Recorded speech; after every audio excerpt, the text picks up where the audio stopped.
ನಮಸ್ಕಾರ ಎಲ್ಲ ಕರ್ನಾಟಕ ಜನತೆಗೆ. ನಮ್ಮ ಸ್ಟಡಿ ಕಟ್ಟೆ ಕನ್ನಡ ಚಾನಲ್ಗೆ ನಿಮಗೆ ಸ್ವಾಗತ. ಒಂದು ಬಹಳ ದೊಡ್ಡ ದುರಂತದ ಸುದ್ದಿ ಈಗ ಪ್ರತಿ ದೇಶ ಆಗಿರಲಿ, ಪ್ರತಿ ರಾಜ್ಯಕ್ಕೆ ಬಹಳ ಸ್ಪೀಡಾಗಿ ಹರಡ್ತಾ ಇದೆ. ಅದು ಏನಪ್ಪ ಅಂತಂದರೆ, ಮಗುವಿಗೆ ನಾವು ಏನು ಕೋಲ್ಡ್ ಸಿರಫ್, ಕಫ್ ಸಿರಫ್ ಅಂತೀವಿ. ಕಫ್ ಸಿರಫು ಕೊಡುವಾಗ ನಾವು ಈಗ ಏನಾಗಿದೆ ಅಂದರೆ 130 ಕೋಟಿ ಜನಸಂಖ್ಯೆ ಇದೆ ಭಾರತದಲ್ಲಿ. ಎಲ್ಲ 130 ಕೋಟಿ ಜನರು ನಾವು ಈಗ ಡಾಕ್ಟರ್ ಆಗಿಬಿಟ್ಟಿದ್ದೀವಿ. ಏನೋ ಯೂಟ್ಯೂಬಲ್ಲಿ ಸರ್ಚ್ ಮಾಡಿದೆ, ಗೂಗಲಲ್ಲಿ ಸರ್ಚ್ ಮಾಡಿದೆ. ಚಿಕ್ಕ ಮಗು ಹುಷಾರಿಲ್ಲದೆ ಇರೋ ಟೈಮಲ್ಲಿ ನಾವು ಜಾಗೃತವಾಗಿ ಒಂದು ಡಾಕ್ಟರ್ ಯಾರಿರ್ತಾರೆ ಆ ಡಾಕ್ಟರ್ ಹತ್ರ ಹೋಗಿ ಪರಿಶೀಲನೆ ಮಾಡಿಸಿ, ಕಫ್ ಆಗಿರ್ಬೋದು, ಬೇರೆ ಯಾವುದೇ ರೀತಿಯ ಜ್ವರಗಳಾಗಿರ್ಬೋದು ತೋರಿಸೋದಿಲ್ಲ.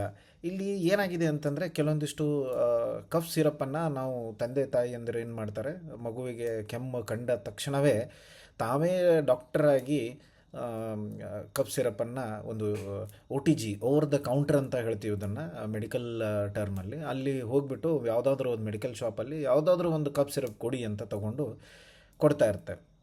ಹೀಗೆ ಕೆಲವೊಂದಿಷ್ಟು ರಾಜ್ಯಗಳಿಂದ ಘಟನೆಗಳು ಸುದ್ದಿಗಳು ಬರ್ತಾ ಇದ್ದಾವೆ. ಏನಪ್ಪ ಅಂತಂದರೆ, ಒಂದು 12ರಿಂದ ಇಲ್ಲಿವರೆಗೂ ಪುಷ್ಟಿಯಾಗಿರುವ 12 ಮಕ್ಕಳು ಮೃತಪಟ್ಟಿರ್ತಾರೆ. ಈ ಕಫ್ ಸಿರಪ್ಪಿಂದನೇ ಆಗಿರಬಹುದು ಅಂತ ಅಂದ್ಕೊಂಡು ಕೆಲವೊಂದಿಷ್ಟು ಕಫ್ ಸಿರಪ್ಗಳನ್ನು ಬ್ಯಾನ್ ಮಾಡಲಾಗಿದೆ. ಅದು ಯಾವುದಂತ ನಿಮ್ಗೆ ತಿಳಿಸ್ಕೊಡ್ತೀನಿ. ಬಟ್ ಈ ಸುದ್ದಿಯನ್ನು ನೀವು ಎಲ್ಲರೂ ಗಮನವಿಟ್ಟು ಕೇಳಬೇಕು ಮತ್ತು ನಿಮ್ಮ ಸುತ್ತಮುತ್ತಲಿರುವ ಎಲ್ಲ ಫ್ಯಾಮಿಲಿ ಸರ್ಕಲ್ಗೆ ಕಳಿಸ್ಕೊಡ್ಬೇಕು. ಇಲ್ಲಿ ಮಹತ್ವದಾಗಿ ಏನಪ್ಪ ಅಂತಂದರೆ, ಇದು ಯಾವ್ಯಾವ ರಾಜ್ಯದಲ್ಲಿ ಈಗಾಗಲೇ ಕಂಡು ಬಂದಿದೆ ಅಂದರೆ, ಮಧ್ಯಪ್ರದೇಶದಲ್ಲಿ ಕಂಡು ಬಂದಿದೆ, ತಮಿಳುನಾಡಲ್ಲಿ ಕಂಡು ಬಂದಿದೆ. ಈ ಮಕ್ಕಳು ಸಾವನ್ನಪ್ತಿದ್ದಾರೆ. ಆ ಸಾವನ್ನಪ್ತಿರೋ ಚಿಕ್ಕ ಮಕ್ಕಳು ಸಾವನ್ನಪ್ತಿದ್ದಾರೆ. ಯಾಕೆ ಸಾವನ್ನಪ್ತಿದ್ದಾರೆ ಅಂತಂದರೆ, ಕಿಡ್ನಿ ಫೇಲ್ಯೂರಿಂದ ಜಾಸ್ತಿ ಕಿಡ್ನಿ ಫೇಲಿಯರ್ ಆಗ್ತಿದೆ. ಚಿಕ್ಕ ಮಕ್ಕಳಲ್ಲಿ ಕಿಡ್ನಿ ಫೇಲಿಯರ್ ಆಗಬಾರ್ದು, ಕಿಡ್ನಿ ಫೇಲಿಯರ್ ಆಗ್ತಾಯಿದೆ. ಯಾವಾಗ ಏನು ಅಂಥೇಳಿ ಒಂದು ಕಾಮನ್ ಆಗಿ ಎಲ್ಲ ಮೃತಪಟ್ಟ ಮಕ್ಕಳಲ್ಲಿ ಕಾಮನ್ ಏನಿದೆ ಅಂತ ಸ್ಟಡಿ ಮಾಡಿ ನೋಡಿದಾಗ ಅವರು ಕಫ್ ಸಿರಪನ್ನು ಕೊಟ್ಟಿರ್ತಾರೆ. ಡಾಕ್ಟರ್ಗಳು ಅದನ್ನು ನೋಡ್ಕೊಂಬಿಟ್ಟು ಯಾಕೆ ಈ ರೀತಿ ಸಾವನ್ನು ಒತ್ತಾ ಇದ್ದಾರೆ ಮಕ್ಕಳು ಅಂತ ನೋಡಿದಾಗ, ಚಿಕ್ಕ ಮಕ್ಕಳು ಮನೆಯಲ್ಲಿ ಕಫ್ ಸಿರಪನ್ನು ಕೊಟ್ಟಿರ್ತಾರೆ. ಈ ಕೆಮ್ಮು, ಶೀತ, ನೆಗಡಿಗೆ ಕಫ್ ಸಿರಪ್ ತರ್ತೀವಲ್ಲ, ಕಫ್ ಸಿರಪ್ ತೊಗೊಂಡು ಕೊಟ್ಟಿರ್ತಾರೆ. ಈಗಾಗಲೇ ಮಧ್ಯಪ್ರದೇಶದಲ್ಲಿ ಮಕ್ಕಳು ಸಾವನ್ನಪ್ಪಿರ್ತಾರೆ, ತಮಿಳುನಾಡಲ್ಲಿ ಮಕ್ಕಳು ಸಾವನ್ನಪ್ಪಿರ್ತಾರೆ. ಒಟ್ಟಾರೆ ಇಲ್ಲಿವರೆಗೂ ದೇಶದಲ್ಲಿ ಒಂದು 12 ಮಕ್ಕಳ ಮೃತಪಟ್ಟಿರುವ ಮಾಹಿತಿ ನಮಗೆ ಲಭ್ಯ ಆಗ್ತಿದೆ. ಇದರಲ್ಲಿ ನಾನು ತೋರಿಸಿರೋ ಹಾಗೆ ಯಾವ್ಯಾವ ಜಿಲ್ಲೆ ಈಗಾಗಲೇ ಕಫ್ ಸಿರಪ್ಗಳನ್ನು ನಿಷೇಧ ಮಾಡಲಾಗಿದೆ. ಸ್ಪೆಷಲಿ ಇದು ಕೋಲ್ಡ್ ರೀಫ್ ಅನ್ನೋ ಒಂದು ಕಫ್ ಸಿರಪ್ ಇದೆ. ಕೋಲ್ಡ್ ರೀಫ್ ಅನ್ನೋ ಕಫ್ ಸಿರಪನ್ನು ಇದನ್ನು ನೆನಪಲ್ಲಿ ಇಟ್ಕೊಳ್ಳಿ, ಆಮೇಲೆ ಎಲ್ಲರಿಗೂ ಕಳಿಸ್ಕೊಡಿ. ಕೋಲ್ಡ್ ರೀಫ್ ಅನ್ನುವ ಕಫ್ ಸಿರಪ್ಪನ್ನು ಮಧ್ಯಪ್ರದೇಶ, ರಾಜಸ್ಥಾನ ಮತ್ತು ತಮಿಳುನಾಡು, ಈ 3 ರಾಜ್ಯಗಳು ಸದ್ಯಕ್ಕೆ ಬ್ಯಾನ್ ಮಾಡಲಾಗಿದೆ. ಇದನ್ನು ಯಾರೂ ಪ್ರಿಸ್ಕ್ರೈಬ್ ಮಾಡಬಾರ್ದು, ಯಾವ ಡಾಕ್ಟರು ಪ್ರಿಸ್ಕ್ರೈಬ್ ಮಾಡಬಾರ್ದು. ಯಾವುದೇ ಮೆಡಿಕಲ್ ಶಾಪ್ನವರು ಈ ಸ್ಪೆಸಿಫಿಕ್ ಆಗಿರೋ ಕೋಲ್ಡ್ ರೀಫ್ ಅನ್ನುವ ಸಿರಪ್ ಏನಿದೆ ಅದನ್ನು ಕೊಡಬಾರ್ದು ಅನ್ನುವ ನಿರ್ದೇಶನಗಳನ್ನು ಈಗಾಗಲೇ ಕೊಡಲಾಗಿದೆ. ಯಾವುದ್ಯಾವುದು ರಾಜ್ಯದಲ್ಲಿ? ಮಧ್ಯಪ್ರದೇಶ, ರಾಜಸ್ಥಾನ, ತಮಿಳುನಾಡು. ಸೊ ಈ ರಾಜ್ಯಗಳಲ್ಲಿ ಬ್ಯಾನ್ ಮಾಡಲಾಗಿದೆ. ಇನ್ನು ಈ ವಿಡಿಯೋ ಮಾಡಿದಾದಮೇಲೆ ಯಾವ್ಯಾವ ರಾಜ್ಯದಲ್ಲಿ ಮುಂದೆ ಇನ್ನೂ ಬ್ಯಾನ್ ಆಗುತ್ತೆ ಅನ್ನೋದು ಗೊತ್ತಿಲ್ಲ.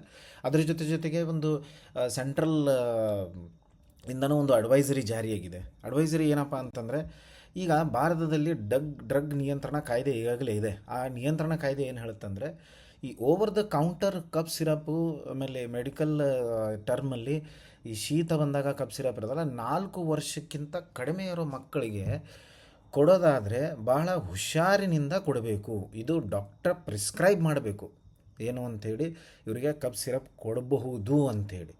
ಕೆಲವೊಂದು ಸರಿ ಏನು ಮಾಡ್ತೀವಿ ನಾವೆಲ್ಲರೂ, 4 ವರ್ಷದ ಇರಲಿ ಯಾರೇ ಇರಲಿ, ಕಾಮನ್ ಆಗಿ ಈಗ ಅದೊಂದು ಎಲ್ಲ ರೋಗ ಬಂದುಬಿಟ್ಟಿದೆ ನಮಗೆಲ್ಲರಿಗೂ. ಏನಂತೇಳಿ, ಕಫ್ ಸಿರಪ್ ಇದ್ದರೆ ಹೋಗ್ತೀವಿ, ಕೆಮ್ಮಿದ್ರೆ ಒಂದು ಕಫ್ ಸಿರಪ್ ತೊಗೊಂಡು ಆ ಕಫ್ ಸಿರಪ್ಪನ್ನು ಕುಡಿಲಿಕ್ಕೆ ಸ್ಟಾರ್ಟ್ ಮಾಡ್ತೀವಿ. ಬಟ್ ಕಫ್ ಸಿರಫಲ್ಲಿ ಕೆಲವೊಂದಿಷ್ಟು ಸೀರಿಯಸ್ ಕೆಮಿಕಲ್ಸ್ಗಳನ್ನು ಯೂಸ್ ಮಾಡ್ತಾರೆ. ಅದರಿಂದ ಈ ಸಮಸ್ಯೆ ಉದ್ಭವ ಆಗಿರಬಹುದು ಅಂಥೇಳಿ DTAB, drug technical advisory board ಅಂತ ಇದೆ. ಇವರು ಅದನ್ನು ಊಹೆ ಮಾಡ್ತಾ ಇದ್ದಾರೆ. ಇನ್ನೂ 100% ಅಕ್ಯುರೇಟ್ ಇಲ್ಲ. ಇದ್ರ ಬಗ್ಗೆ ಈಗಾಗಲೇ ಕಮಿಟಿಯನ್ನು ರಚನೆ ಮಾಡಲಾಗಿದೆ. ಆ ಕಮಿಟಿಯಲ್ಲಿ ಈ ರಿಪೋರ್ಟ್ ಏನು ಬರುತ್ತೆ, ಪ್ರಿಲಿಮಿನರಿ ರಿಪೋರ್ಟ್ ಏನು ಬರುತ್ತೆ ಅಂಥೇಳಿ ನಾವು ಕಾಯ್ದು ನೋಡೋಣ.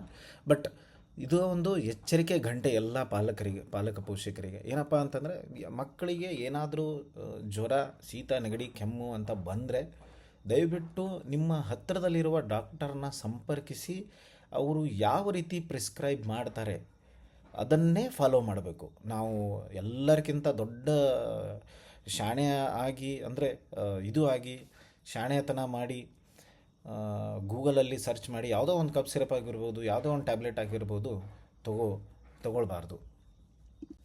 ಮತ್ತು ಇದು ಒಂದು ಪೋಷಕರಿಗೆ ಸೂಚನೆ, ಅಡ್ವೈಸ್ರಿ. ಈಗಾಗಲೇ ನಾನು ಹೇಳ್ದಂಗೆ ನೀವು ಯಾವಾಗಲಾದರೂ ಏನಾದರೂ ತೊಗೊಂಡ್ರೆ, ಅಕಸ್ಮಾತ್ ಡಾಕ್ಟರ್ ಪ್ರಿಸ್ಕ್ರೈಬ್ ಮಾಡಿದರೂ ಕೂಡ ಓವರ್ ದ ಕೌಂಟರ್ ಆಗಿರ್ಬೋದು, ಒ ಟಿ ಜಿ ನಾನ್ ಒ ಟಿ ಜಿ ಎರಡೂ ಸ್ಥಿತಿಯಲ್ಲಿ ನೀವು ಆ ಮ್ಯಾನುಫ್ಯಾಕ್ಚರ್ ಇನ್ಫಾರ್ಮೇಷನ್ಸ್ ಎಲ್ಲನೂ ನೋಡ್ಕೋಬೇಕು. ಏನು ಬ್ಯಾಚ್ ನಂಬರ್ ಏನಿದೆ, ಎಕ್ಸ್ಪೈರಿ ಡೇಟ್ ಎಲ್ಲಿವರೆಗೂ ಇದೆ, ಅದೆಲ್ಲನೂ ನಾವು ನೋಡ್ಕೋಬೇಕು. ಯಾವ ಫಾರ್ಮಸಿಯಿಂದ ಕಲೆಕ್ಟ್ ಮಾಡ್ತಿದ್ವಿ, ಆ ಫಾರ್ಮಸಿ ರಿಜಿಸ್ಟರ್ ಇದೆಯೋ ಇಲ್ಲೋ, ಅಥವಾ ಯಾವುದೋ ಒಂದು ಸುಮ್ಮನೆ ಅಂಗಡಿ ಓಪನ್ ಮಾಡ್ಕೊಂಬಿಟ್ಟು ಅಲ್ಲಿ ಒಂದು 4-5 ಟ್ಯಾಬ್ಲೆಟ್ ಇಟ್ಕೊಂಡ್ಬಿಟ್ಟು ಮಾರ್ತಾ ಇದ್ದಾನೋ ಏನು.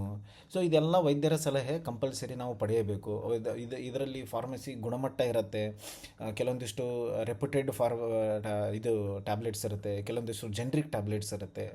ಸೊ ಎಲ್ಲರಿಗಿಂತ ಸೂಕ್ತವಾದಂಥ ದಾರಿ ಏನಪ್ಪ ಅಂತಂದರೆ ನಾವು ಡಾಕ್ಟರ್ ಸಲಹೆ ಪಡೆದೇ ಮಾಡಬೇಕು.